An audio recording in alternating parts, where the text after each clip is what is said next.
Far, far at the bottom of the world, beyond roaring oceans, drifting icebergs, and swirling snowstorms, lay a frozen land called Frostland. The sky there often glowed in gentle blues, pinks, and purples, and the snow sparkled like tiny stars scattered across the ground. Tall ice cliffs shimmered in the sunlight, and the sea around them was deep, dark, and full of life.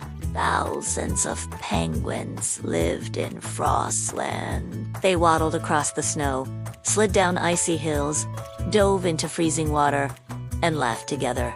To them, the cold was not something to fear, it was something to enjoy. They loved the chill in the air and the splash of icy waves. But one little penguin felt very different. His name was Pico. Pico was smaller than most of the other penguins, with shiny black and white feathers and big, thoughtful eyes that often looked far away. While the other penguins raced across the ice and played in the snow, Pico stood to the side, hugging himself. "Burr? Why does everything have to be so cold?" he whispered, his teeth chattering. When the wind blew hard, Pico hid behind tall snowdrifts. When snowflakes danced through the sky, he wished they were soft, warm raindrops instead. Even the icy water that old penguins loved made Pico feel uneasy. At night, while the penguin colony slept huddled together for warmth, Pico lay awake and stared at the glowing sky. He dreamed of warm places. He imagined golden beaches, tall green trees, and warm sunlight that wrapped around him like a cozy blanket. "I want to feel warm," Pico whispered. Just once, his best friend, Wally, noticed Pico's sadness. Wally was a happy penguin who loved sliding on ice and diving into the cold sea. "Why don't you come slide in with us?" Wally asked one day. "It's so much fun." Pico shook his head. "I don't like the ice. I don't like the cold. I don't think I belong here." Wally looked surprised. "But Frostland is our home." Pico sighed. "Maybe it's not mine." That night, Pico packed a tiny bag with dried fish and wrapped a scarf around his neck. He quietly said goodbye to his sleeping family. "I'm going to find a warm place," he whispered.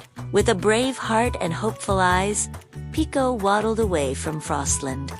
The journey was long and difficult. Pico crossed wide, icy plains where the wind howled like a lonely wolf. He climbed tall, snowy hills and slid down slippery slopes. He floated on drifting ice across the sea, watching waves splash and crash around him.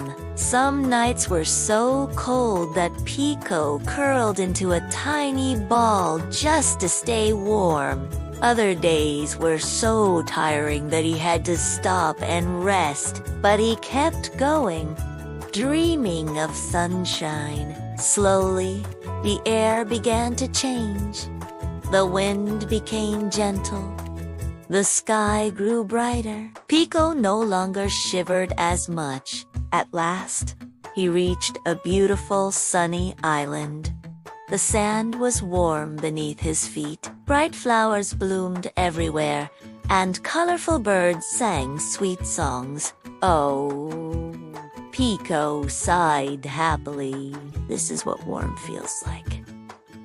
For the first time in his life, Pico felt comfortable. He made new friends, parrots, who flew through the sky, turtles, who swam slowly in the warm sea, and playful fish that shimmered like rainbows. They were kind and welcoming, and Pico enjoyed spending time with them.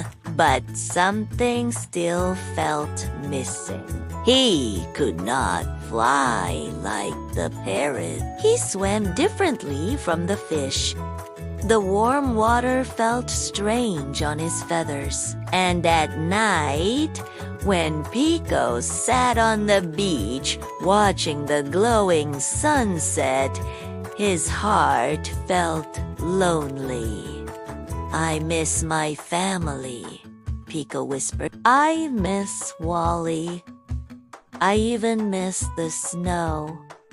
Pico realized that he had never truly hated the cold. He had just wanted to feel safe, happy, and loved. So Pico turned around and began the long journey back home. When he finally saw the icy hills of Frostland again, his heart filled with joy. The snow sparkled, and the wind sang its familiar song.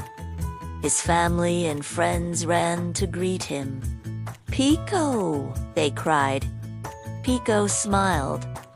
"The cold isn't so bad when you're with the ones you love." From that day on, Pico still enjoyed warm sunshine when he could find it, but he loved Frostland most of all. And whenever the icy wind blew, Pico remembered that true warmth does not come from the weather. It comes from love.